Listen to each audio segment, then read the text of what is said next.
into the number called Te Deseo. Before that, it was Johnny Ventura y El Patacón Pisao. We began the set.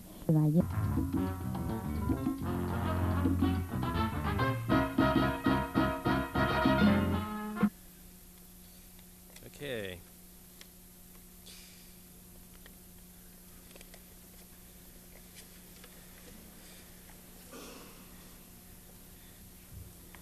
Leave it to Charles to come up with a concept for a special event, which is, I think, a new one for us, but I think after tomorrow evening, it will be considered one of the finest experiences on the lecture experience that you've had.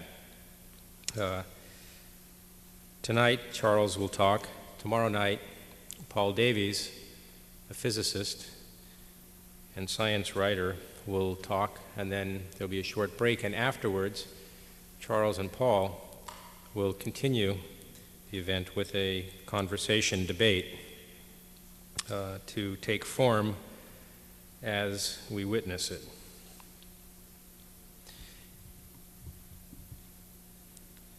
Tonight, Charles is going to talk about a number of things that are embedded in a new book, The Architecture of the Jumping Universe.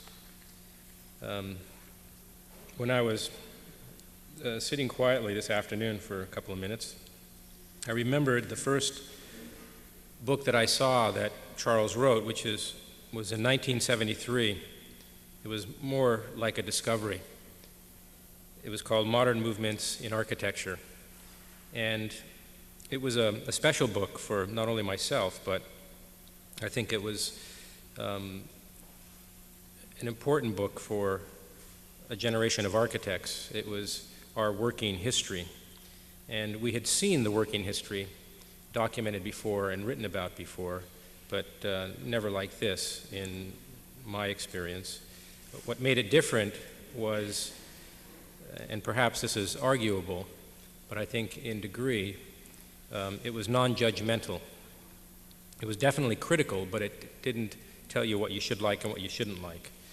What was also very special is that I hadn't seen to that point in time a book written about architecture that broadened not only the context in which you should think about architecture, but it embedded architecture in a much broader cultural context that included politics and revolution, which had been discussed for a very long time prior to that in many other journals, many other books, but it hadn't been done in quite this way for a generation of people that were looking for a new direction. And Charles, I think, was that voice and still continues to be that voice. He's written many books which have mapped the territory of contemporary architecture. He's looked at the past, he's looked at the present, and some might say with this current book he's looking at the future. I think he's looking at the very present. I think he's also been able to see, to coin a phrase, to see the dawn at least an hour before it arrives. Some people have argued that he sees it 10 minutes after. I would argue that he does see it, in fact, before. As long as we've been self-aware, we've wondered what our place in the universe is. Our provisional answers take a form we call a world view. Ptolemy, Copernicus, Newton, Einstein, and then various scientists which are credited with complexity science. The changing world views, or more appropriately, the conceptual revolutions, have shown us a different universe with different rules behaving in unpredictable ways.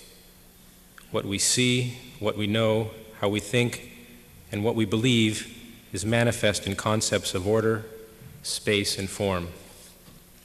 Architecture gives form to life. Life as we knew it is different than life as we know it now. As architects, what are we to do? Two things. find a good map, and look to the stars. Tonight we have an exceptionally skilled map maker, Charles Jencks. Please welcome him.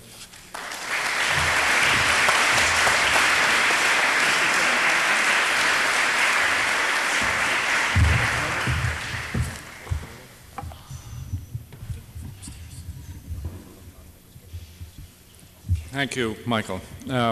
It's really a pleasure to be here. I can't see you, but I guess you're out there still. I'm used to walking. I almost can't think unless I can walk. Rather like Aborigines from Australia, you know. I don't know if you've read Bruce Chatwin's book, but he thinks walking is the most important thing we can do. And so not being able to walk in this talk is like not being able to think. So maybe we share a dream time of another kind. I'm going to be talking about three different things tonight, and in a sense giving three different lectures. But I think they're connected in a very tight way. But you may feel that they're not connected, and I leave it up to you to whether they have this tight coupling or not. But the three parts are, first of all, a critique of modernity, modernism, and modernization, getting rather predictable to flog modernism again for the 50th time. I think it's necessary to invent new ways to call it into question. I think it has a dark side, and so the beginning of my talk will be looking at that dark side, which I think is always necessary to acknowledge. Most people deny it, especially modern architects, but there it is, I'll show it to you. And I rather feel a bit like Niels Bohr when he said, the scientist, when he said, if you aren't shocked by quantum physics, you haven't understood it. And if you're not shocked by my attack on modernism, modernity, and modernization, you haven't understood me. So I expect you to be angry in the first part. If you're not angry, it hasn't worked. Second part is a response to the failures and problems of modernity. At least I see it that way. That is the emergent worldview, to do with what I'm calling cosmogenesis rather than the cosmic view, cosmogenetic view, or cosmogenic architecture. And the third part is a very quick look at where I think modernism as a cultural movement went astray somewhere around July 1922, when the Bauhaus shifted. And not only the Bauhaus, but artists, architects, cultural commentators from Moscow to California. There was I would argue, a big shift that happened, of course, more than in 1 month of 1922, but somewhere about that period when the Bauhaus proclaimed art and technology a new unity and changed their first period. So the third part of my talk is going to be a little bit of revisionist history. But the whole thing is framed within the architecture of the jumping universe, which is a book I've just finished, and which tries to pull together these threads. So I'll be talking also about this new worldview, which comes partly from science and cosmology, and partly from speculation of artists and philosophers. It's a pleasure to be at SCI-Arc. I take it Sci means science, and Arch means architecture. I've been here, I last gave lectures in 1973 or something, way back, or when this place was founded. And it's nice to be here, and I love the atmosphere in this school, and many of the people who teach and work here. If we could have the first slides now, and I could be given a pointer. I guess I just press, where do I press forward? Yeah, press on this guy. I hope this doesn't blind people. Yeah, okay. Well, so early modernism, early 20th century modernism, from Gaudi to Tatlin, did have a cosmic view of architecture and of the role of culture. And it's that which I think acts as a critique for us. of where it might go today. Now, I'm pressing forward, but it doesn't seem to have any effect. There it is. Okay. But modernism with the futurists and with the Ford Motor Company in Detroit, which was a kind of built futurism, became involved much more with Nietzschean notions of power, the will to power, the power particularly of the large corporation. If you think back to the early big important buildings of barons, say for the AEG works in Berlin, they're works for a multinational company, an electric company, the biggest company in the world, General Electric, AEG, or the Ford Motor Company in Dearborn, Michigan, or the power station projected by Saint-Elia for the future of our culture, saying what we need are an architecture which is adequate to these power stations and large corporations and offices and the tough city. Of course, there was a lot of vitality in futurism, and at least in that creative aspect, it was very positive, and it's remained positive. But in its tying into corporate power, I would argue, and particularly the economy, modernism has been bent in interesting directions. I think the fundamental modernist is Isaac Newton, who gave a worldview which I'll go into later, but that led to Adam Smith. Adam Smith said, I want to be the Newton of the economy, of economics. And ever since Adam Smith had figured out one aspect of the economy, all politicians virtually have been committed to growth, continued growth, from 2 to 10 to 12 or 15% in Southeast Asia. So our culture, the modern culture and modernization are really keyed into Homo economicus, like it or not. And that is really the power that leads the whole world now in the global village. So we just see a typical headline of a politician. Always now all politicians are out of favor because none of them can deliver on the economy, but they all go for growth.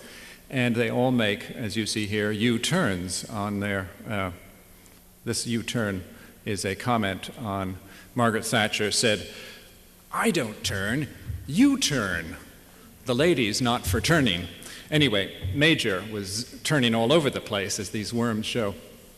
And he had to, and this is part of the modern world. And you know, the most important modern building, late modern building constructed in Britain is for the Lloyd's insurance company, an extraordinary powerhouse, very explicitly built on futurist principles. And when Rogers presented it to the Lloyd's, he invoked the case of Marinetti and Saint-Elia. So we see then direct connections between large corporate capitalism, futurism, power, and the economy.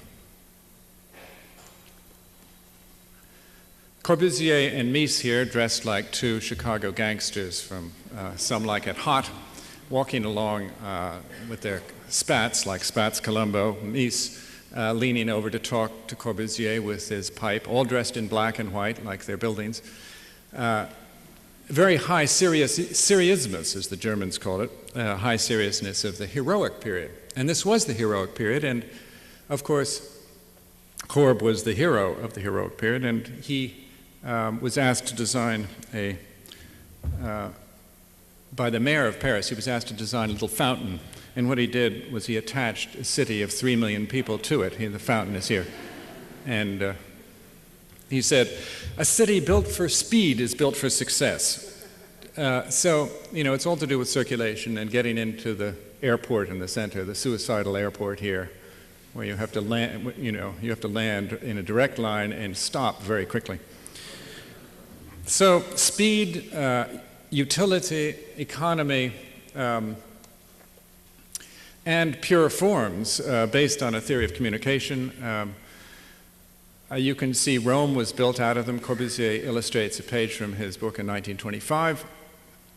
And he quotes up here Cézanne, toutes spheres and cylinders, and he shows the 5 Philebin or Platonic solids. And here's 5 homages to Corbusier's Unité d'Habitation in Roehampton in London, outside of London, built in a former English rolling park land. basically built on the same formal purist language of his definition of architecture, the masterly correct and magnificent play of volumes seen in sunlight, or pure volumes, he insisted, Philebin volumes, was based on this theory of communication. If you read this and you understand what he's saying, in purism, he's saying they release constant sensations in everybody. The Negro, he called them, the Laplander, the bank clerk, everybody. Around the world, he wanted a universal purist language which would release. He was reading his behaviorism and Pavlovian modern psychology, and he wanted a deterministic language. So that's what we got, and an environment in modernism like that, whereas he proposed a city in the park, it became, of course, as in Glasgow here, the parking lot in the city, as the old part of the city was taken down, the Victorian and Georgian blocks, and people were decanted into high-rise buildings.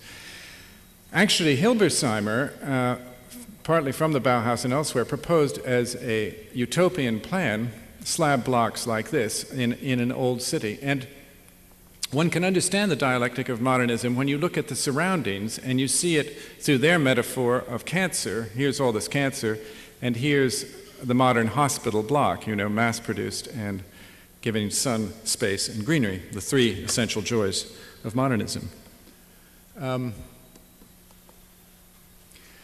Well, what happened to these modernists under fascism is that they, of course, objected. They didn't like fascists, but they, being trained in and having read Nietzsche, both Gropius, Corbusier, Mies, all of those, the so-called pioneers of modernism, when the power structure changed, they more or less knuckled under, architects have to build, and they made their peace with the Nazis. And in this case, Gropius wrote letters to Goebbels, comparing the new architecture to Schinkel, the most revered classical architect, and to the Gothic, also, which was favored by Hitler. And he designed this Reichsbank building. I've lost my pointer here. There it is. The Reichsbank building, this kind of classical, very heavy classical style.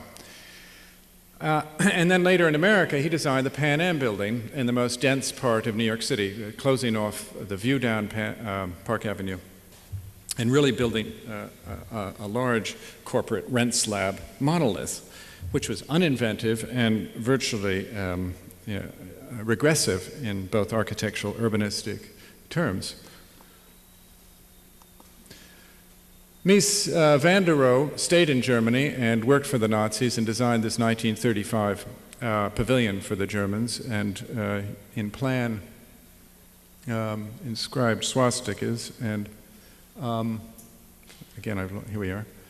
You can see the swastika plan, and swastika, although he can't quite bring himself to do it, the emblem there, swastika flags and a predatory eagle.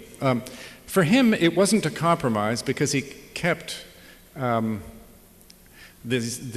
purity of part of the architecture, and he thought of all political systems as corrupt, more or less, and interchangeable, communist or fascist or democratic or capitalist or communist.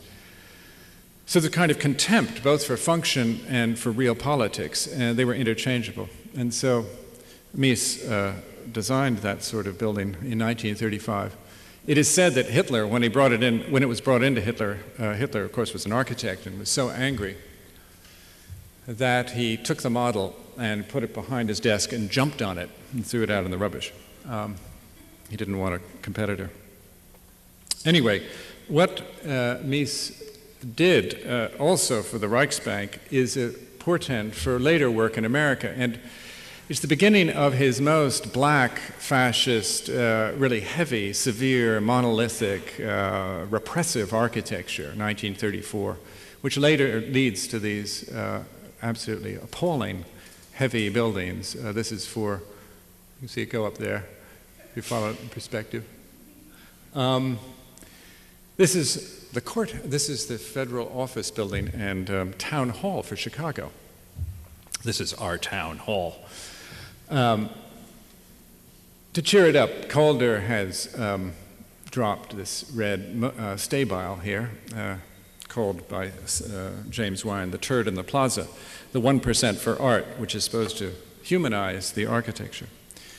Well, it's interesting that when Mies arrived here, he did this sort of building, and Lakeshore Drive became, which was for housing, became the style for downtown corporate offices. So already by, I think, what's that, 1966 or thereabouts, the New Yorker and Americans started to realize the implications of a corporate, abstract, monolithic world, which signified nothing but rising and falling stock prices and land values, and what that meant for Homo economicus and for modern man. So if the New Yorker realizes it then, and someone like Norman Mailer talks about this architecture as empty landscapes of psychosis, because it has no history, it is a kind of collective amnesia, and Gore Vidal talks about America as the United States of amnesia. You can see one consequence of this modernism in psychological and cultural forms. And if you look then around the rest of the world, at London or Atlanta or any city from Peking to Stockholm, they all go through these incredibly fast developments in which downtowns are torn apart, as in Atlanta, and omni buildings are constructed, an ominous kind of mega building.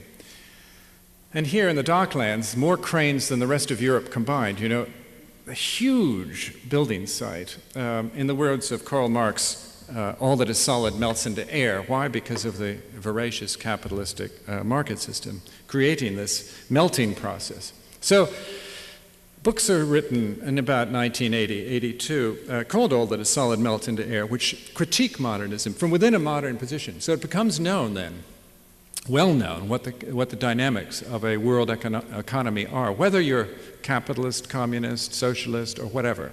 It seems to me writers, philosophers begin to see this, and in Sarcelle they make the connection between modernity and the Holocaust, as Zygmunt Bauman, a sociologist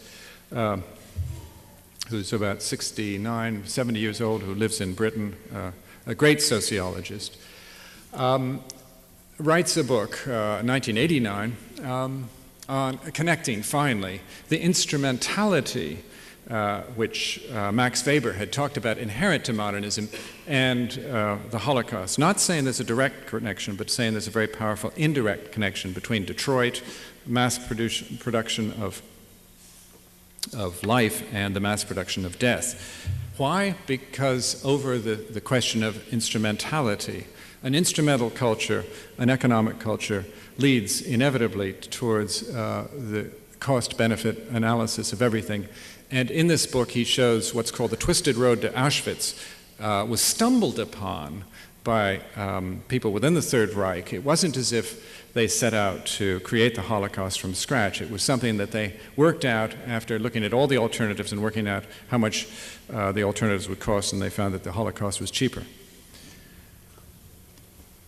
So another book written in the 80s, Reactionary Modernism, Technology, Culture, and Politics in Weimar and the Third Reich, shows now what we sociologists and philosophers have begun to, how they've begun to rethink modernism. Instead, because the modernists themselves, like Corbyn and the Gropius, who I studied under at Harvard, and others, had, of course, fled the Third Reich and fought fascism to a degree. We'd always understood in their terms there was a battle, but now historians and philosophers are saying, well, this, at a certain level there's something shared in common. Not only that instrumentality, functionality, and economism, but something even deeper, the whole thing, question of power.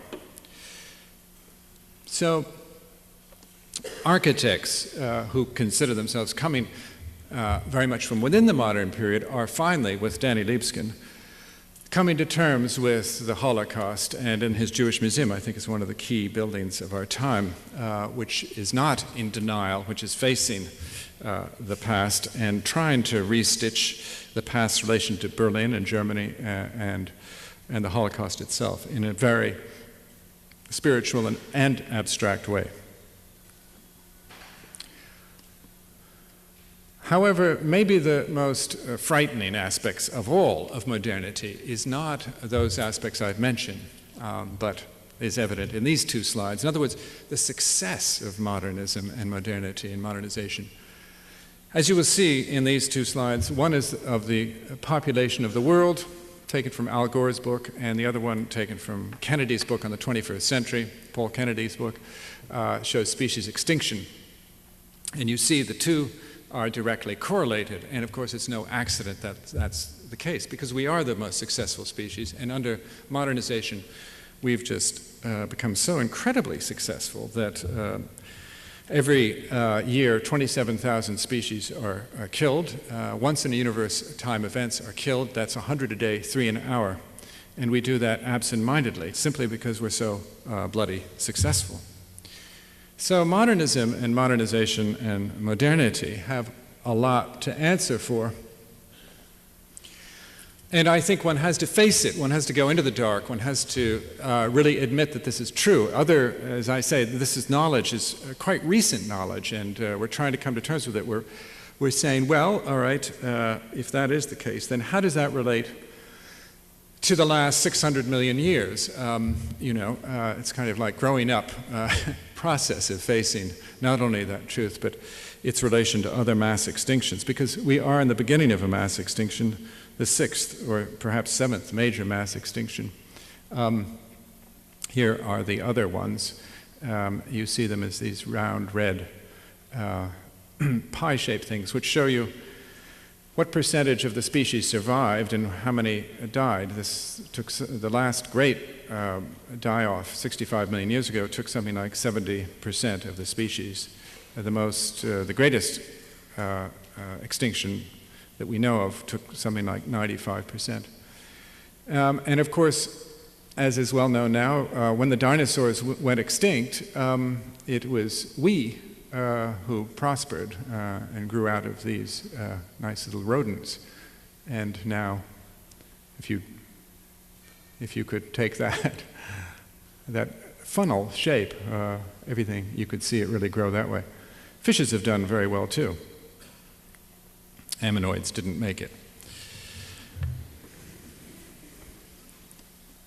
Well, so let's now slightly shift gears and look at the worldview. The worldview, as I said, I think the modern worldview definitely stems from Galileo, Descartes, but above all Newton, who in 1680 or so wrote Principia Mathematica about the natural world. I've lost the Latin, but tomorrow night Paul Davis will remind me of it. Anyway, the philosophy of the natural world was the translation of his book. And in it, he put forward the 4 basic underlying ideas of this rational worldview. It was mechanistic, like a clock or an orrery, and you see an orrery there. And his laws of gravity and motion showed that the universe, I'm losing this light here, my laser. Maybe someone could activate, there it is. It's losing its power. Could someone activate another laser? Anyway, you can see the orrery and the sun and the planets and the Earth and its moon. And if you can imagine yourself as a school child of the 1780s, you crank this thing like God, and everything rotates around itself according to absolute laws, which are mechanistic, deterministic, materialistic, and reductivistic, the 4 istics of modernism. In other words, everything's reduced down to a very simple law.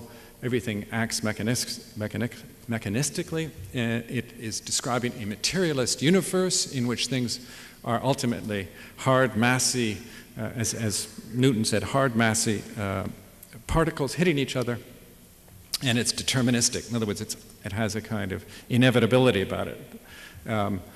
And so the philosopher who followed Newton said, if you can calculate all of the positions of all the particles, you can then determine what the future state of the world will be. And not only the future state, but you can predict even the past, because you could follow all those particles. So the architecture naturally wanted to represent that. And in Boulet's scheme here, for Newton, it's Newton's cenotaph about 1790. You see at night, during the day on the outside, and you see the laws of Newton as understood by Boulet. Actually, he didn't quite understand them, but there they're represented in this huge building. The size of a person is that. Very nice high cypress trees outside. A representation of the ordered deterministic universe. And of course it was Boulet who led to Le Corbusier. There's a good German book called From Boulet to Le Corbusier. And you can see again the masterly correct and magnificent play of pure volumes seen in sunlight here. So where did they get this worldview? Was it just Newton? No, it wasn't just Newton. It came really very profoundly from the Christian worldview of the rational universe, of God, the designer, God. And this goes back to Plato and the Timaeus. God, the great architector of everything. Those are Plato's words. God, the great architector. Don't we all love that? What an idea. I mean, what a job to do, you know, not only designing buildings, but designing universes. So here you see God laying out the universe in a 14th century Bible. Again, I've lost my laser, so I don't know if this, there seems the battery's gone. But what God is doing, first of all, God is a male, and he's separating, as the Genesis says, separating from the dark and chaos, the earth, air, water, and fire, the four elements, and inscribing them in them, and giving order, Platonic order, to the universe. In other words, he's making, in a sense, Newton's or Boulet's universe.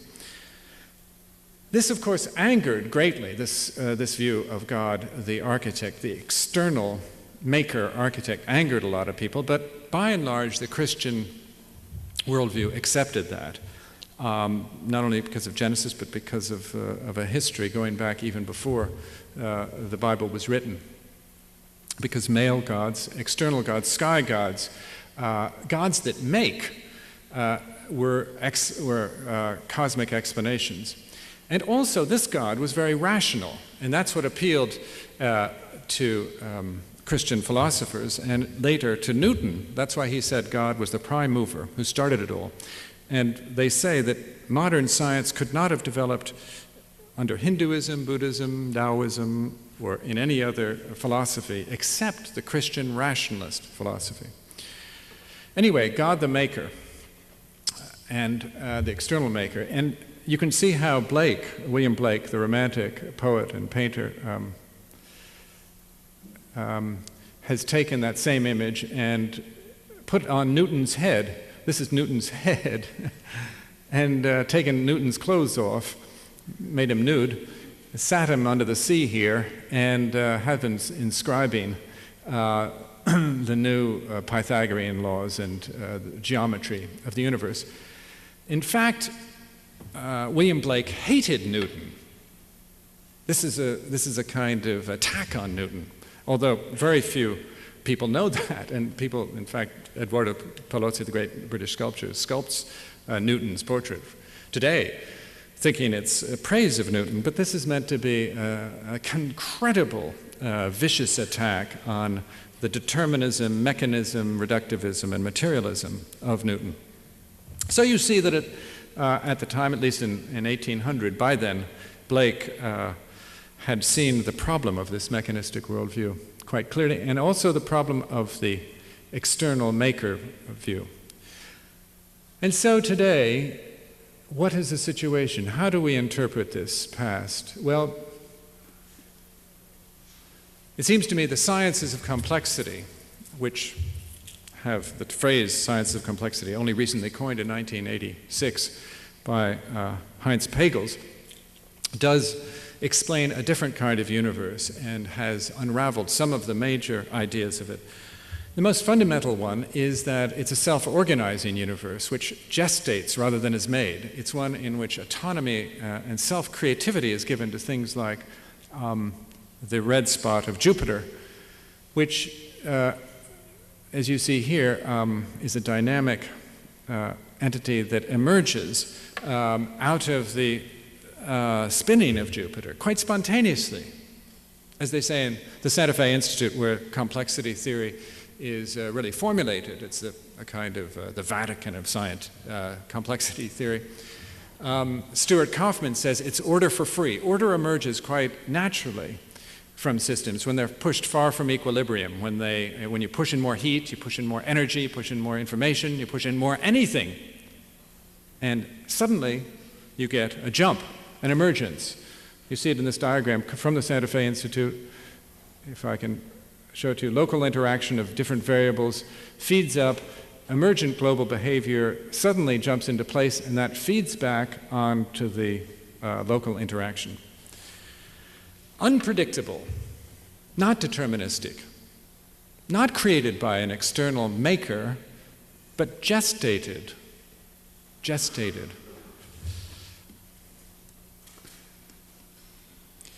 And I think the fundamental idea of this was expressed most cogently about the Earth by James Lovelock and his Gaia hypothesis. And you see, again, very recent views of his Gaia hypothesis, the Earth as a self-organizing superorganism or system. You can call it either superorganism or system. Lovelock switches back and forth all the time. And what he shows, again, this, if only someone, there's no other laser? No, okay. Well, go back to that. I see. Well, okay, I'll just describe it from a distance. Getting a sore thumb pushing on this mechanism. You see on the right here the Venus, and then the dead Earth, and then the live Earth. And Lovelock said, that's extraordinary. The live Earth is an extraordinary exception. How is it that it has the most improbable atmosphere? And how is this improbable atmosphere self-organized itself for 3.5 billion years, and for the last billion years kept the oxygen at 21.5% of all the other gases, right? This is an incredible sort of happy accident for us, because if it goes up to 25%, we all burst into flame, and if it goes below 15%, we suffocate. So something is self-regulating the oxygen and the other gases at, as Lovelock says, at the right balance to promote the conditions that are best for life. Now, if you think of that idea, it's extraordinary that the mechanism could self-adjust in order to make the conditions best for life. That's teleological. That's the very thing that the modernists denied, that the universe in the modernist, materialist, determinist, reductivist, mechanistic worldview is meaningless and non-teleological. So Lovelock is saying, no, it's not. And if you look on the left, you'll see the tight coupling between the physical conditions, the chemical conditions, and life. Suddenly, something like 3.8 billion years ago, leapt into self-organization. I want to point to that if I just revive this thing for the last time. There. Yeah, there. Okay. They were separate. They evolved separately in that little 2 or 3 million years, and then he makes the metaphor, they jumped into bed like loving couples. And if you see loving adolescents jump into bed, they tight couple. So it's since then, the tight coupling, interacting those three things create the best conditions for life. And of course, the Gaia hypothesis is disputed by modernist historians and critics such as Richard Dawkins. But in work Maggie, my wife, and I have done in Scotland, we've designed a physics garden, actually along with Paul Davis, who will be here tomorrow. And we've consulted lots of scientists. And one of the models is of Gaia. This is the atomic model here, and the Gaia model there. Again, I can't explain it because this machine's doesn't work, but you see the sun at the base, and you see the sun rays coming up, and you see the history of the tight coupling unwinding, and then you can see hits from outer space. You can see those little bursts, which are caused by planetesimals or asteroids, or perhaps by things from outer space, or perhaps things from the Earth itself, which extinguish life. So there's a representation of 3.8 billion years from the top spiraling down. As the sun, now think of this, the sun in that period has gotten 25% hotter in the last 4 billion years. And yet the temperature has been regulated by Gaia. So you can see how robust and strong Gaia is. Now, in this book, I argue that we are emerging into postmodern sciences of complexity have become, as opposed to the modern sciences of simplicity, which you see on the left, have become a river delta. So that, in fact, there's something like 50 or more sciences of complexity. And that's an interesting position to be in, because it means that even if some of them are wrong or some of them go nowhere, there is a web of these life sciences that can be basically called nonlinear dynamics. Chaos science, a well-known version of them. But I would argue there's a shift in architecture today because there is a shift in worldview, and that shift in worldview really is science-driven, but not exclusively science-driven. And in fact, it leaves a lot up to architects and philosophers and theologians and others to interpret. One of the things about science, as a hangover from modern science, is a kind of agnosticism as to what it all means. So it leaves us lots of questions and hints. Now, it seems to me one of the fundamental shifts, though, it is showing, is that if for Plato and Newton and the modernists, like Kepler, the Keplerian view on the left, you see those pure deterministic volumes inscribed in each other. That view underlay architecture.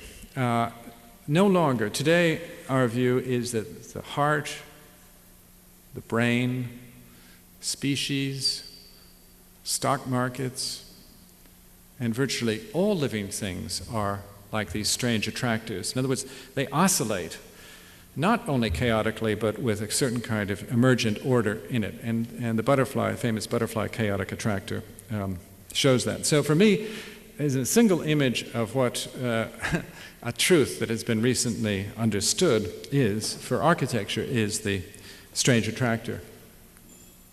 Now, there are a lot of architects and sculptors and artists who are involved in this new emergent paradigm, and I just show you a few quickly from who are working directly with the problem of extinction and the Green Revolution. There's a great sculptor in Scotland, Andy Goldsworthy, who, like the ecologist, believes in living lightly on the earth, and he designs his amazing constructions out of things that are local, things that are at hand, and things that can be done very quickly. So he makes sculptures that last one day, or even 1 hour, or when it rains in Scotland, which it does almost every 20 minutes, he will lie down on the ground and create a rain-patterned shape of his body. So he creates then, rather like a chaotic attractor, he creates these beehives or domes or walls or undulating things, rather like an animal does. There is a green architecture which is very strong around the world. I'm only showing two different takes on it. One is the recent NMB Bank in Amsterdam, which is supposedly the most ecologically correct building in the world, with its a village of vertical stacks and solar collectors. And on the right, an expressive version of green architecture at the 1992 Seville World's Fair, done by the group Sight or James Wines. And you can see the celebration of temperature here, because the site was incredibly hot, an average temperature of 90 degrees in Seville, very humid. He created this undulating wall of water with planting above and cooling water on the sides, and then cut through the earth, shown like a terrarium, so that you can see the plants growing, you can see how the earth and the water relate in real, as it were, in real time, but it celebrates that in a realistic sense at the base. So architects either are getting a poetic from this or a literal transcription from ecology. But it's not so much the green architecture per se, I think, is important as the notion of a cosmogenic architecture. So this is the second part of my talk. I want to look more particularly at a cosmogenic architecture. It's interesting, the importance of worldview. How much are we led by our worldview? Well, Einstein himself, being a Newtonian scientist, could not accept a universe which came out of his own equations. You know, in 1915, 1919, it was more or less proven, his general theory of relativity. And yet he himself could not accept that the universe was expanding. He was written to by a Russian and actually a Belgian priest who said, well, the implications of your equations, general relativity, is that the universe is creative and expanding all the time. He said, that's impossible. It must be eternal, and it must be static. And so he put in the cosmological constant, and for the next 12 years or so, he, in effect, fudged his equation so that it came out static. And it wasn't until he came actually to Los Angeles and looked with Hubble through the telescope and saw unmistakable evidence that the universe was expanding that he confessed to what he called the greatest blunder of his life. So you see how extremely important it is that Einstein, who, if anyone, should have known, couldn't get out of his own worldview. In other words, he couldn't give up the Newtonian mechanistic worldview. And that's because it depicted a cosmic world that was eternal and finished and perfect. And that had been the worldview for over 2,000 or 3,000 years. And so a cosmogenic worldview, cosmogenesis as opposed to cosmic, is one that tries to deal with emergence, with the jumping universe, the fact that the universe is full of vitality, full of creativity, full of unpredictability, and yet, like a chaotic attractor, has certain emergent orders within that chaos. And I think people like Peter Eisenman and his proposed archway for Berlin show an architecture that twists and folds and warps variety within this moving cosmogenic architecture. Another of his buildings, proposed for Germany, not built, is the house for Immendorf, the artist. And here you see on the left a moire pattern of twisted interference lines, like the waves of a quantum particle, or waves of light, interfering and giving a kind of pocket of attraction in certain places. The moire patterns of vibration. And he has, for Immendorf, he designed for this artist a building next to a river here, in which the tide comes in, and when the tide comes in, it creates a tidal bore or a spin, and he designed the building around the spin, and you can see in a series of transformations there how the spinning of the waves coming in fast create a building in which these two waves travel through each other. These waves are known as solitons because they are coherent packets of energy. Solitons, again, although discovered in the 19th century, now we understand they're very key to how different parts of the body work. And we know the soliton, say, in a tidal wave or in any packet of energy that doesn't dissipate. So this house is then, this house for Immendorf makes a new architecture from those rotating waves, a rotation which is quite complex, very dynamic, and which of course could only really be worked out fully on the computer. And one says that therefore the computer as an instrument of being able to visualize things that are cosmogenic is very important for the emergent architecture. My own work has also tried to represent solitons, or these waves going through each other. They keep their coherence, they keep their integrity, they keep what scientists call a memory of their past as they travel through. They go through each other, come out the other side as if nothing, as if they're ghosts, just like particles, quantum particles, tunnel through things. Rather like the mind's ideas go through each other, ideas travel through each other. So in a series of gates, I've tried to represent those waves as positive and negative forms, or in a series of pieces of furniture, these rotational waves and waves that travel up through the furniture. Now, one of the things that has come out of this new paradigm of complexity theory is the notion of nonlinear dynamics. The thing is that if you, and this is a page from Paul Davis's The Cosmic Blueprint on the left, if you take a line and you pull it, at a certain point it will break and you get nonlinear behavior. You get a bifurcation point, you get a catastrophic break, you get a jump, another self-organization. It was found in the 19th century that if you look at populations of moths or rabbits or people growing, they follow this famous equation known as the Verhulst equation, which has feedback or nonlinearity built into it. And it appears that nonlinearity is the most prevalent form of organization in the universe. When I say that, though, of course, the question is, what does that mean? What does most mean? It means that the world may be deterministic in small parts, but mostly it is nonlinear. That is, there is feedback in its elements. So like the Verhulst equation, there is an emergent order amid chaos. And you see here's a working this out, this equation that I've just given you out here. If you can see that, if you could take that equation back further, you'd see this machine again.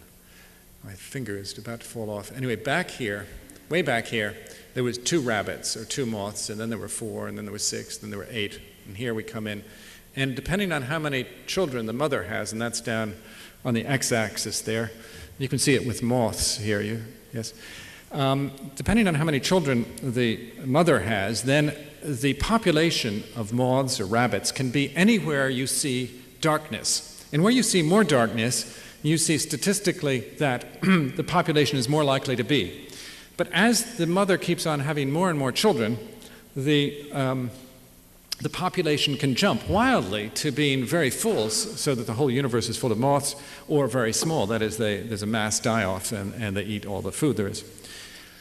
So there is within that kind of chaotic behavior, though, there are pockets of order which are represented by white vertical lines and by the statistical parabolas that go through the basic shape. And that's one of the things in some furniture and in some nonlinear architecture I've tried to incorporate with equations in furniture that bends and twists, and ceilings and other things that do the same.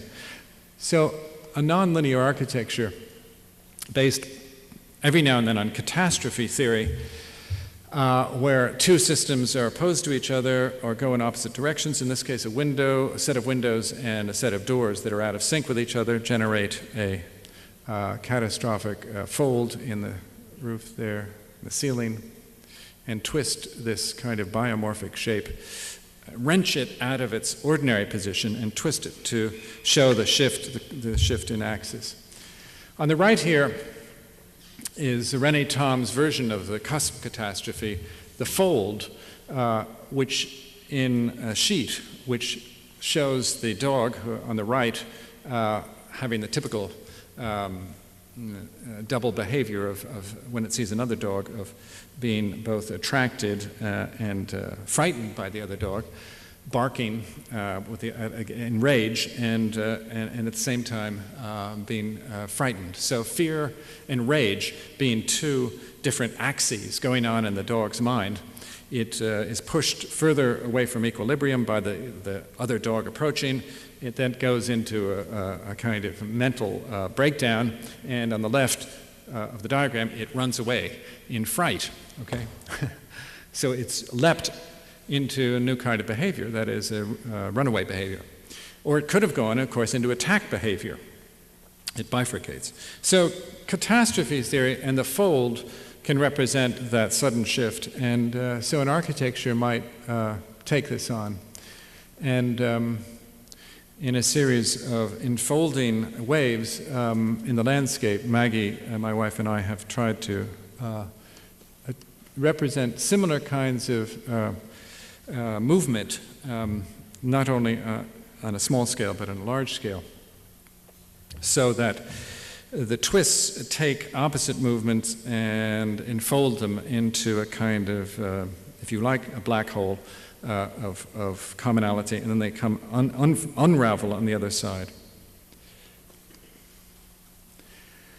Well, I think this kind of cosmogenic architecture exists all around, not only Andy Goldsworthy and others, but the American artist Beverly Pepper, who built these very interesting fractal waveforms in Barcelona 4 years ago. They take on the aspect of the environment, and then they, in this wonderful ceramic, bring the Mediterranean, which is nearby, to consciousness. I would say also there's been a shift within high-tech architecture in this direction, or perhaps a slide is the better word than shift.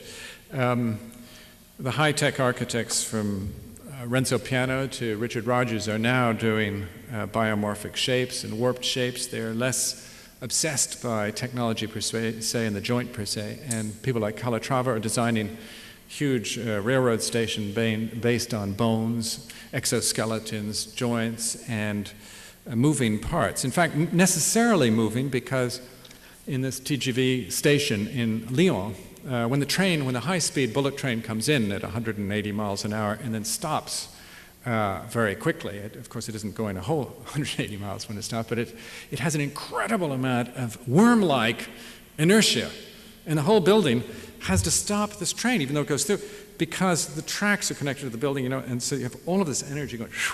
So the building is designed as a kind of flexible, shuttering, movable, animal-like, fluctuating worm. Cosmogenic. Another one for this high-speed train designed by Nick Grimshaw, another high-tech architect. The Waterloo Station recently completed with its wonderful undulating reptilian skin there, which again, when that train comes in and stops, the thing has all of those things, those pieces of glass have to take up the shock.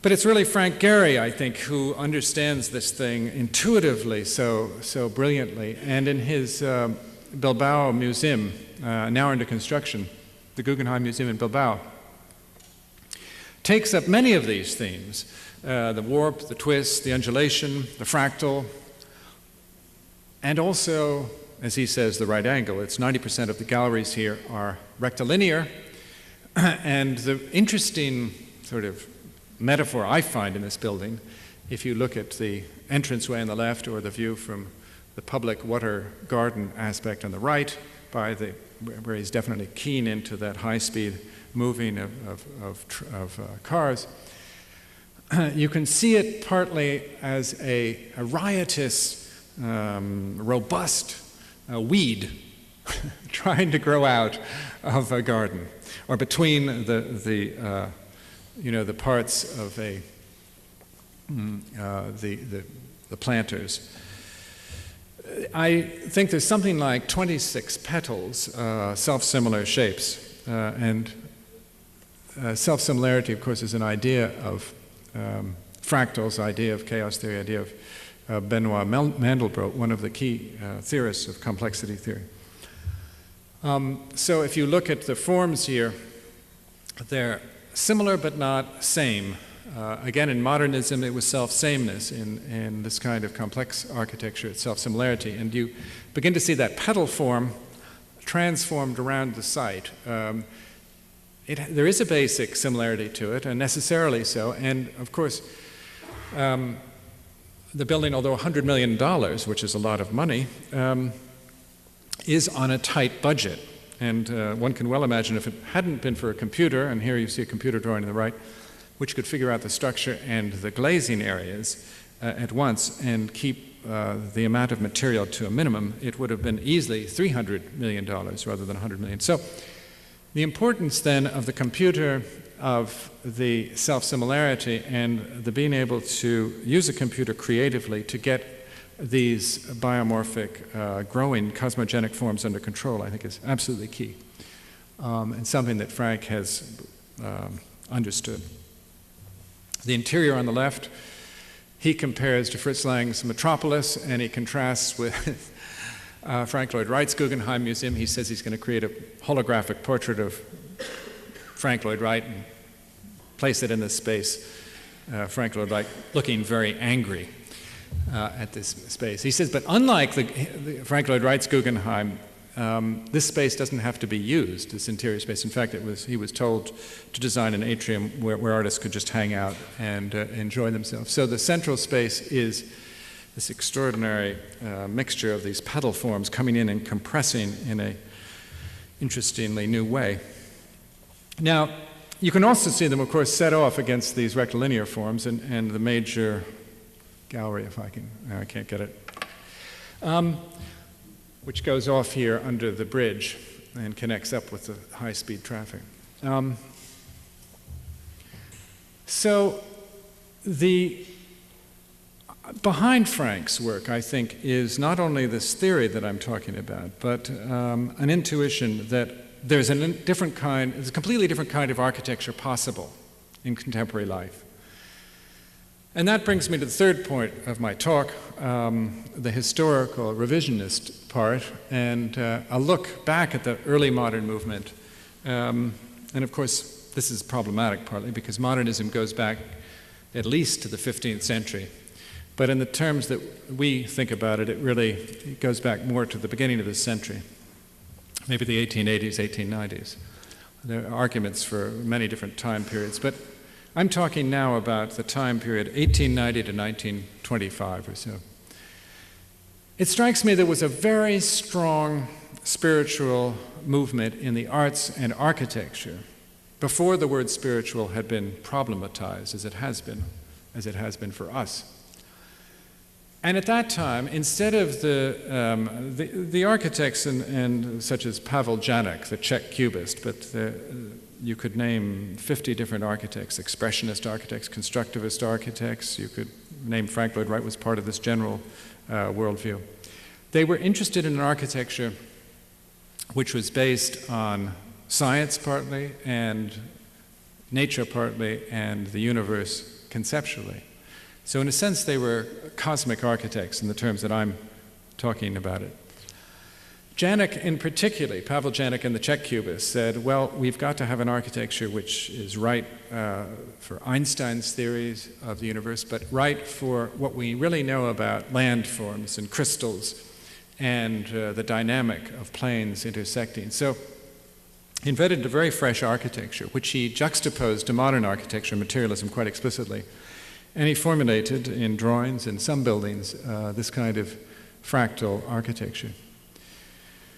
And expressionists on the left, Wenzel Hablik, on the right, Churchill in Prague, built a lot of it. And you could say there was a kind of common understanding of a cosmic architecture which extended across different movements. Although some are constructivists, some are expressionists, some are cubists, some are organicists, they all were trying to have an architecture which looked on the one hand to nature, on the other hand to spirituality, and the third hand to the cosmos. And that they literally, as the Einstein Tower of Mendelssohn's did, could try to measure the universe, which was supposed to be the tower in Potsdam, which would bring in the exact measurement of the bending of light around the bending of light by matter. I mean, the point of Einstein's space-time theories was that matter was not something that was passive and inert, as Newton had thought. Remember, Newton had said, the ultimate stuff of the universe is a massy, hard particulate, right? Like little billiard balls. Not at all, not at all. Einstein had showed the universe is completely dynamic, made up of these things that are bending everybody else's space and time. I'm bending your space and time, you're bending my space and time. And so the architecture, for a short time, Mendelssohn's was trying to both metaphorize that, this sphinx-like animal that sits there with its head and its two paws laid forward, trying to represent that and literally measure it. Or the work of Tatlin, the Tatlin Tower, 1919, the same period. And there you see Tatlin down on the left.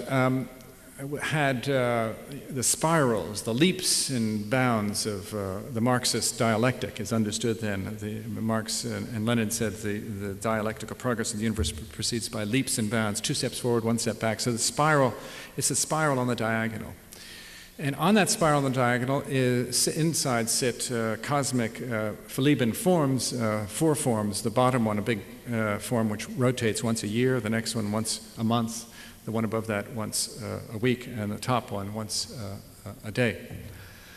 So these Platonic forms, in other words, the old view of the cosmic universe is held within a dynamic moving spiral or sideways spiral, which goes up as it goes down. Very interesting creative metaphor for how Tatlin understood the universe and architecture. And it's interesting that it wasn't just Tatlin. I mean, if you look at Libeski's work at this time, you look at almost any of the Russian constructivists from 1919 to 1925, before the mechanistic paradigm set in, before the machine for living in dominated, before economic man reasserted himself, you find that all these architects were insisting on this and getting a terrific energy out of it. Gropius on the right, and above all, Kandinsky on the left, one of the masters of the Bauhaus who wrote The Spiritual Art, 1912, he produced, as we know, the first programmatically abstract paintings, if not the first abstract paintings. And one of his few representational paintings on the left there shows the kind of attempt to translate his understanding of spirituality into both the representational and abstract form. It's been analyzed to show, it's called A Woman in Moscow, 1912, and it shows a rather ruddy-faced, red-haired woman in a full frontal manner, rather like the dancers from Crete, a kind of Cretan figure, or perhaps, and he was a theosophist, a Madame Blavatsky type, a woman leading Western culture into a spiritual future, while she holds on her left hand a red rose. It looks like her arm is cut off. It's extraordinary. And a lot of artists were, 2 or 3 years later, because of the First World War, were showing themselves with their left hand cut off. Left arm. Anyway, to the left of that, to your right, is a red aura, supposed to be her positive aura, and then you see above that a black aura eclipsing the sun, which are the negative forces, and behind that various aspects of Moscow in its transformation, a peasant jumping off that desk, a dog, varied colored houses, some traditional religious buildings, something that looks rather like a concentration camp. And mixtures then of Moscow in a kind of burning, transformative period. In any case, Kandinsky in this book, in The Spiritual Art, puts forward a very strong argument for an art form that will be not only abstract, but one in which spirituality will represent the inner world or the inner life, or what he called the inner necessity or inner voice of the artist. And it strikes me that's what was lost when modernism went towards a mechanistic paradigm. And today, when Prince Charles is dominating the headlines in Britain, or was up until 2 years ago, the United Kingdom of Prince Charles, like the United States of OJ, the way in which the media have dominated consciousness, and the media focusing on the love life of Prince Charles, or the did OJ do it or not, or I suppose that's not even of interest anymore, but certain tertiary things about the trial are now dominate American consciousness. When the media world becomes obsessed by these very small events, and our consciousness is formed by it, it seems to me it's an important aspect of a cosmogenic architecture, an architecture that is outside of the human condition, to reassert a more savage and other-directed approach to architecture, because architecture is in danger of becoming victim to either the privatization that the media enforces or the triviality enforces. And so, for me, a cosmogenic architecture is one that resists the dominance of the media. And it gives power back to architecture, the power that traditional religion used to give to architecture. And it forces us to confront various questions that are on the horizon. On the left, you see various views of what the universe might be, the universe that is closed in on itself, the flat universe in the middle, and the open-ended universe at the top. And you see along the x-axis time. Well, tomorrow, Paul Davis will be discussing these different things. And together, Paul and I worked out he'd written a book called The Mind of God. And I thought, how nice to have a book so straightforwardly called The Mind of God. It was Stephen Hawking who talked about the equations that ran the universe as being like the thoughts on the mind of God. He was quoting Isaiah, but this is an interesting idea that God, whoever she is, gets down and thinks and produces equations which become then the cosmic code which generates things. So I gave Paul the client job of I say, well, what are the 10 most important, or 15 most important equations that are on God's mind? And so Paul rose to the challenge, and here are some of them in the physics garden. And I can't point, but you can see these equations, you're looking at them backwards, actually, from the wrong side. On the right side, you see what the equations are, and we write underneath them what they are. But on the other side, it says, it's basically the second law of thermodynamics, entropy, the way the universe is supposed to be running down, which again, Paul will be talking about tomorrow night. And it says, entropy increases when God plays dice with a closed system, but where there's death, there's hope. So a new shift on interpreting entropy. Now, in the architecture of the jumping universe, I've put forward the idea that I think is plausible, that, and I've recently heard defended that, and even, of course, worked out scientifically by Andre Linde, that, this blasted machine. I have to point. I'm going to walk. There's the idea that perhaps there was a series of universes. There's a multiverse of universes, and they jump in Linde's term. Linde uses this word quite spontaneously. One universe jumps into another. And we don't know, but some people think that our universe was the result of a 10-dimensional universe that collapsed and generated our laws. The point of these different color universes is they show the laws are different in each one, but ours are generated by the cosmic code, or the Platonic world, or the world that is behind the world that we see. And out of that have jumped basically 4 worlds. The world of energy, which is the first jump, lasting all of a second or two. The next jump was the world of matter, lasting something like 11 billion years. The third jump is the jump into life, lasting 4 billion years, and the last jump, lasting maybe 100,000 years or perhaps more, the jump into consciousness and spoken languages and reflection back on the possible laws that underlie the universe. And on the left, you see a translation of these 4 jumps into 12 jumps and into 27 jumps. So the idea is the universe is always jumping. It may have jumped into existence out of a previous universe with different laws, according to Andre Linde, or it may have been a single flaring forth, as some people claim. In any case, it's interesting we can talk about this and represent it, because it strikes me it puts architecture back on a transcendent level, which a position it used to occupy. And so, to end then, I would say that the great thing of a cosmogenic architecture, an architecture at least that acknowledges this otherness outside of us, is that it has to be,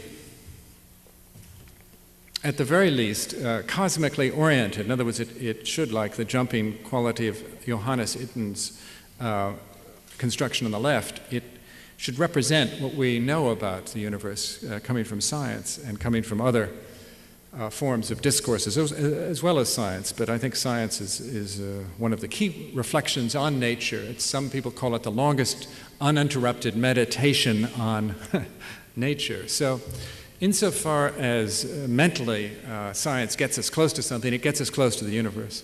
And so therefore, cosmogenic architecture must, in part, represent these laws in a straightforward way. Let's call them the external laws. And secondly, it strikes me that it must represent them. If cosmogenesis means anything, it means creativity. And if it isn't creative, then it's not cosmogenic. If it isn't emergent, if it isn't surprising, if it isn't jumping, if it isn't something new in part, then it's not representing the basic activity of the universe, which is this incredible creativity.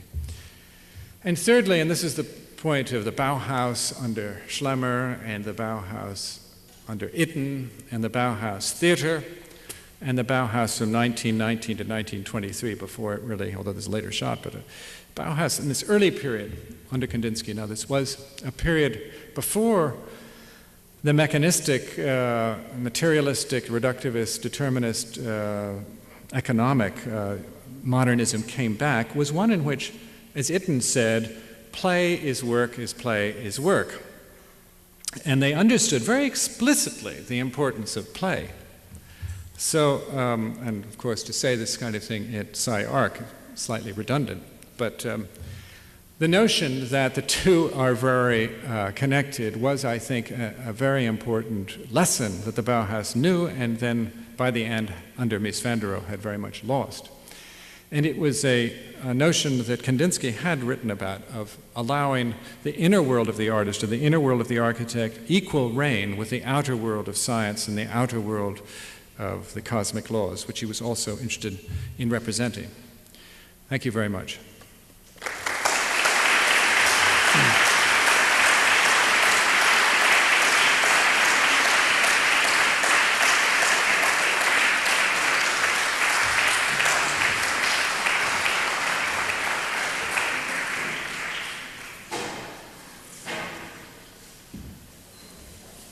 I'm happy to take questions if there are some.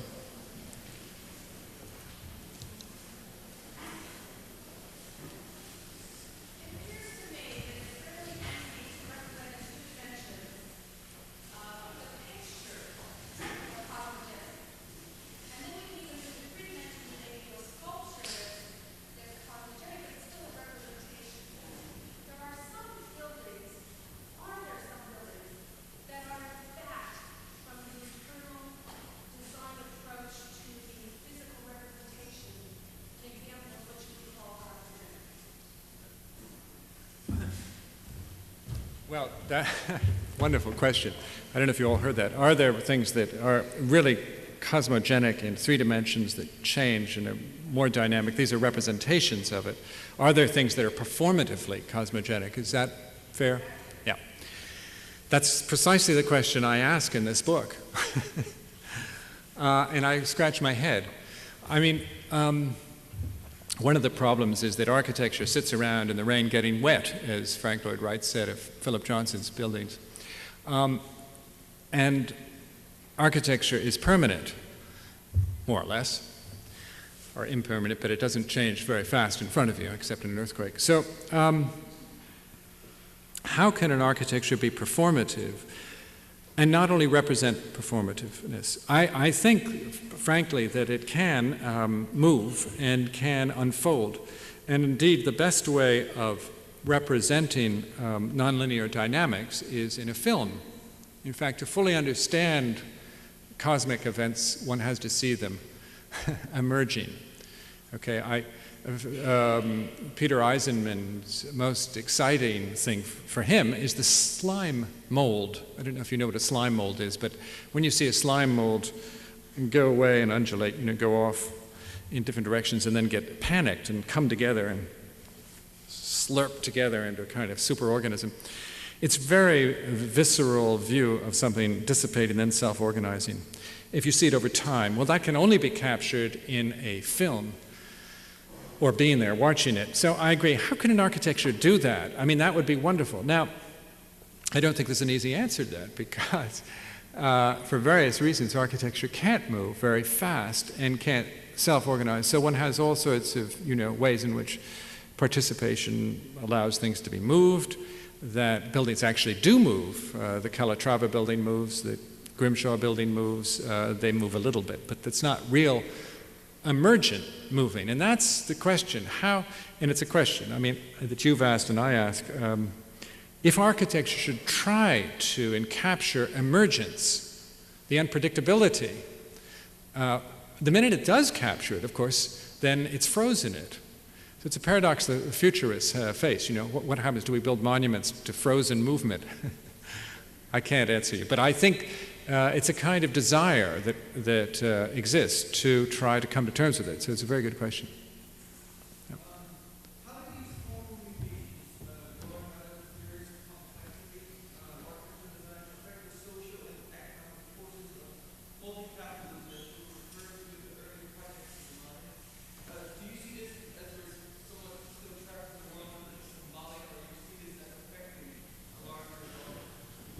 Well, I don't believe that, first of all, architects build within the world capitalist market, and I don't think that architects can do anything but, try their best to represent what, their positions on things are and try to resist in very minor ways. But architects are the least important behind property developers, speculators, businessmen, politicians, developers, and a host of other planners. So architects can't do much directly.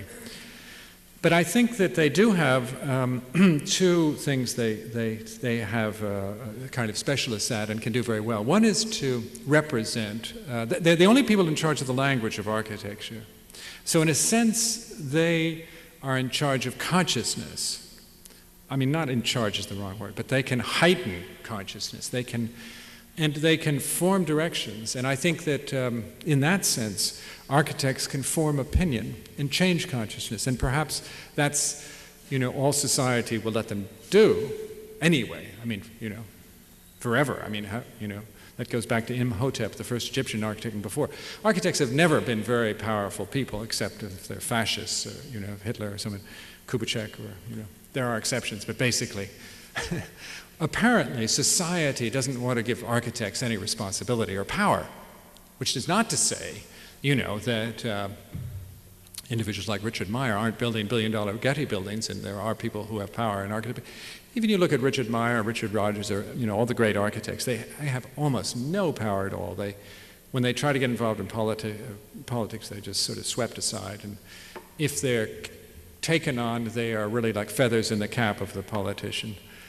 There are exceptions. Finland is an exception. There are small countries where are an exception. But I don't think Clinton is about to hire an architect du roi, and I don't think You know, we live in a culture in which architects have the kind of power that and responsibility that could really change things in a more direct way. So therefore we are led to the language, and we are led to the culture.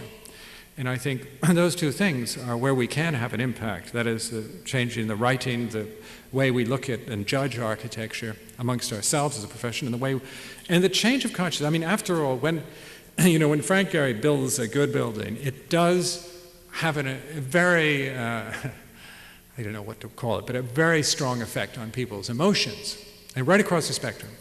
And so, that's very little, isn't it? It's nothing really, but it's what we're allowed to do, and I think we have to do it in the hope of doing more.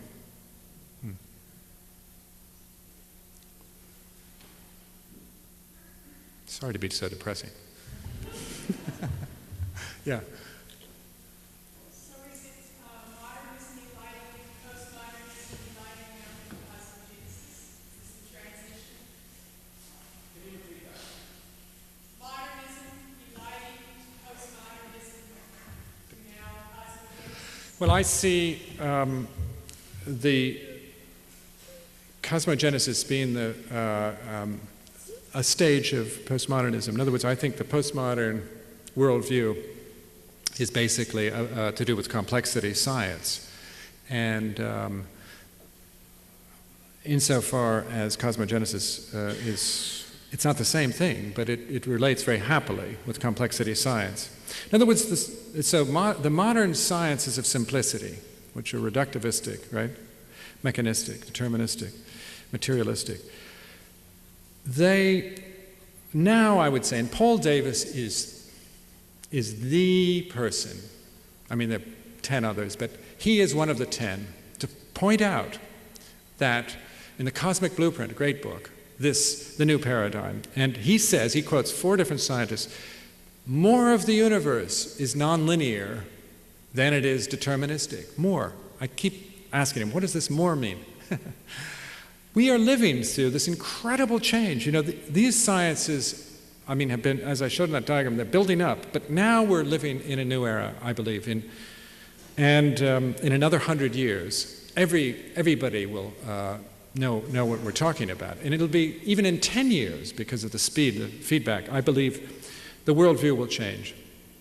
So, insofar as a worldview can change reality, we will enter a change, but the problem, of course, is that the juggernaut of the world economy is much stronger than any worldview. And our behavior and that juggernaut together are stronger than our worldview. So although I'm very optimistic about our worldview, I'm less optimistic about our ability to cope with this, ongoing juggernaut. I think that, in my pessimistic moments, I do think that we are going to have a mass extinction. We can't stop the juggernaut. It will stop itself. That Earth is more robust than the juggernaut. The Earth, Gaia will win, and we may be around. But it's not going to be happy. I think that's what the normal predictions are. What I'm giving you is standard, average science. And therefore, that'll change our consciousness. I think that for the next 100 years, our children, our grandchildren will be wrestling with this one. If one thing we can predict about the future, they're going to be complaining about mass extinctions in the year 2020, 2030, 2050. They're going to be saying, why did our grandparents do it? Why did, So we do know that this worldview and this world reality are going to shape us, and architects shape us. And at least we can, I think, be fairly accurate about predicting that. And I'm very positive about the change in the worldview. And I think it is postmodern. Although there's a long set of questions and dialogue about what is postmodernism, and that's another question. Yeah. You said the obvious answer that you have it right now before you have it wrong.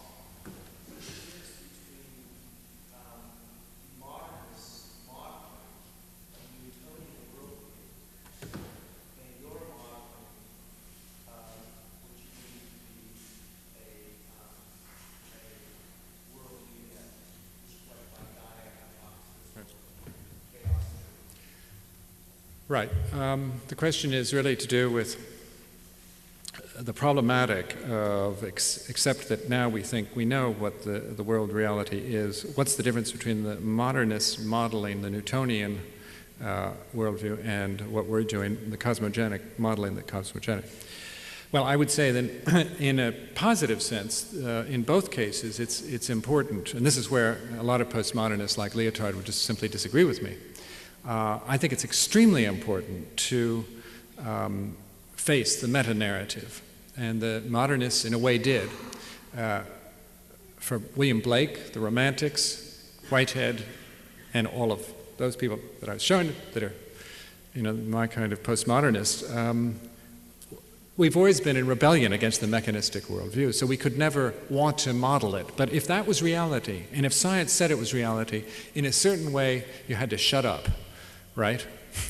I mean, you could complain like Blake, and you could say it isn't reality, like Wordsworth or Coleridge or, all those people. You could resist, but your voice was not heard inside the Royal Society, inside of Harvard, Cambridge, Yale, Oxford.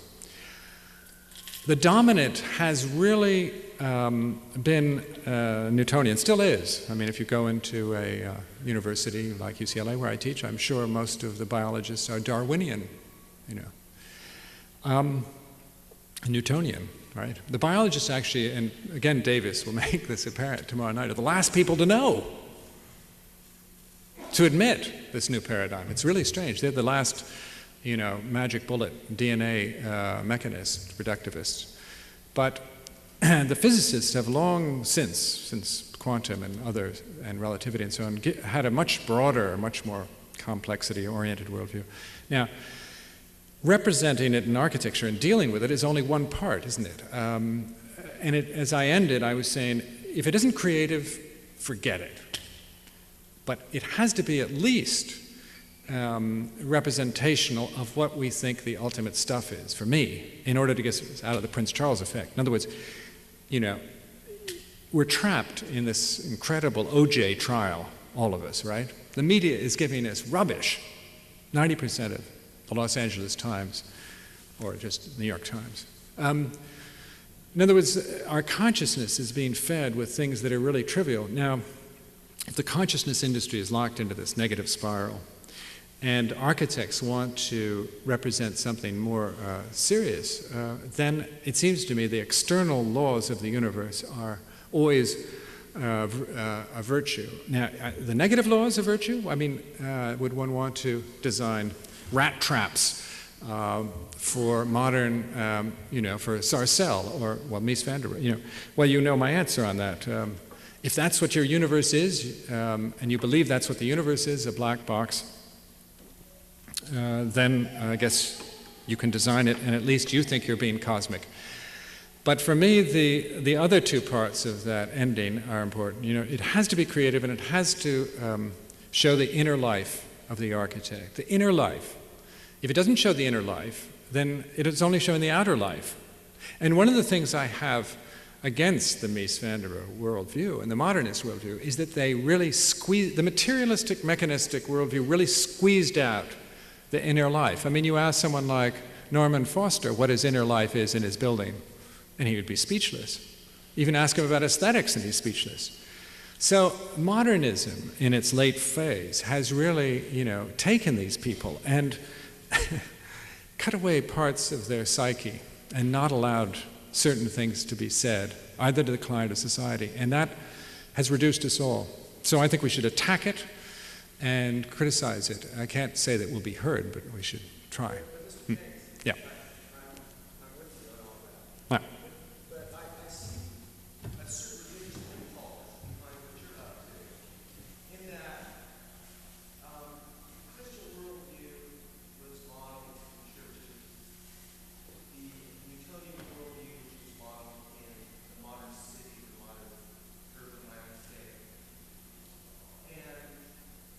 So it's the very attempt to model that is problematic.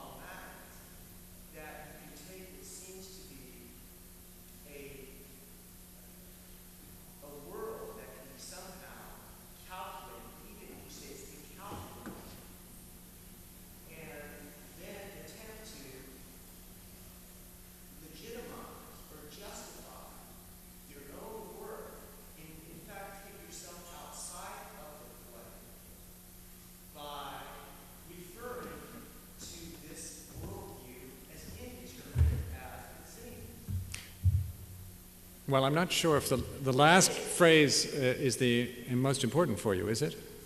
No. I mean, is it because, well, you're objecting to modeling anything, and then you say at the end, and the indeterminate world. Now, there are two questions there, right? First of all, you're quite rightly saying, does this legitimize? Does having the politically correct view that this is the way the universe is, does it justify?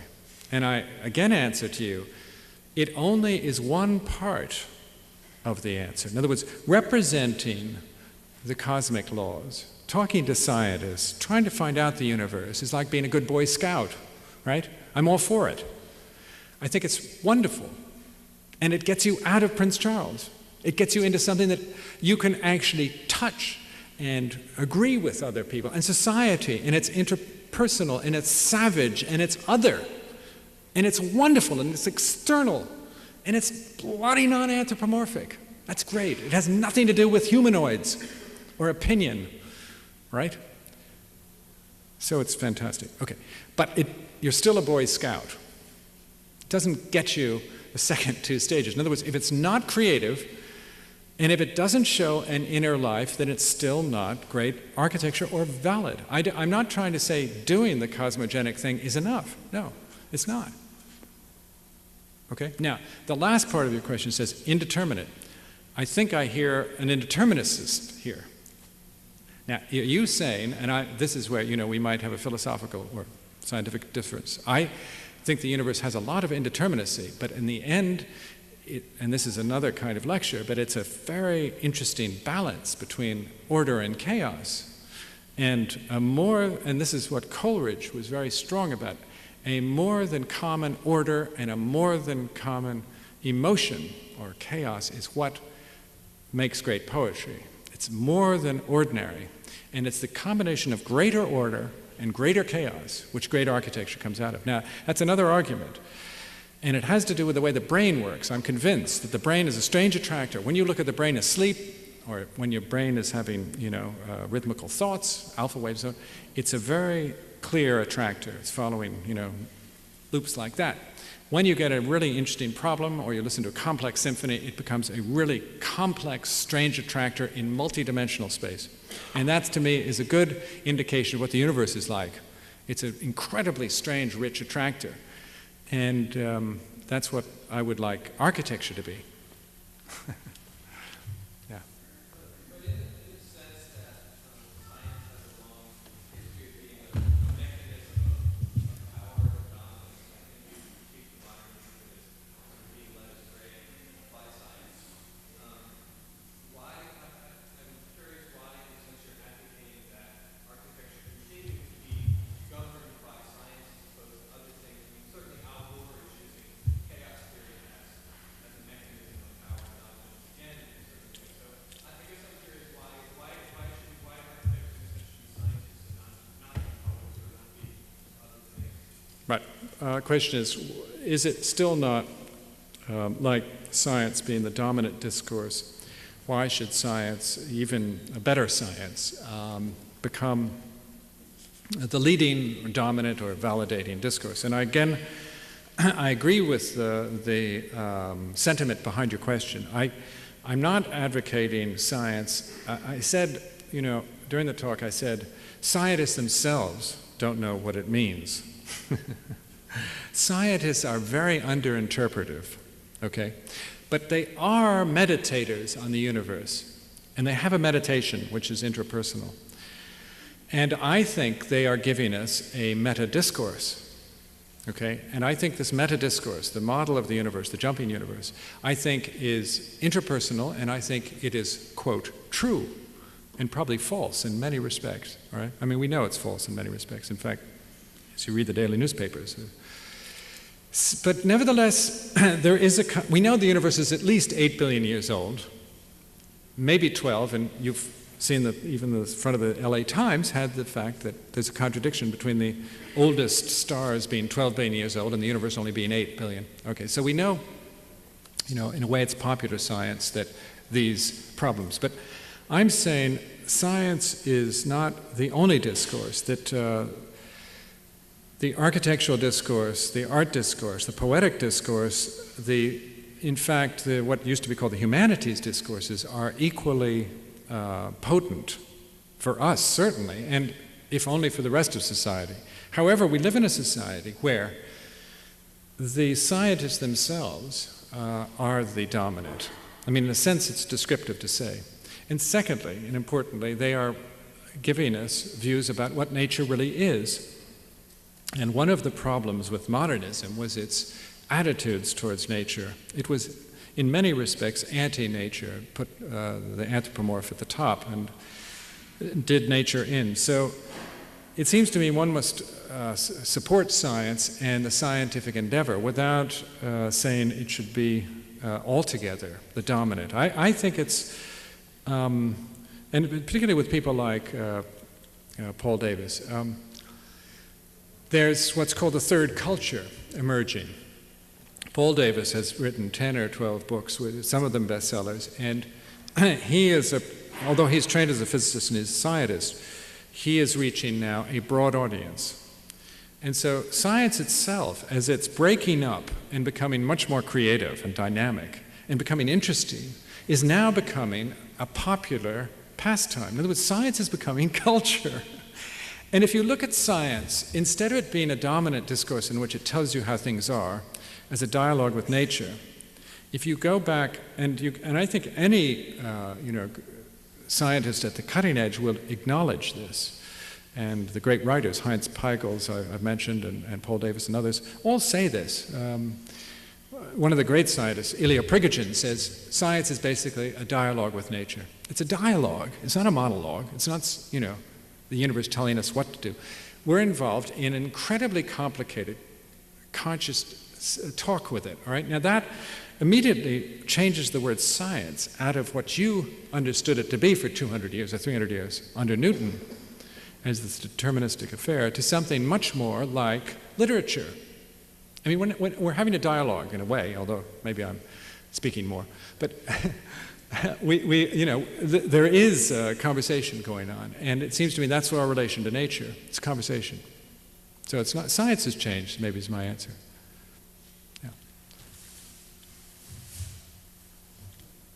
Well, time for dinner.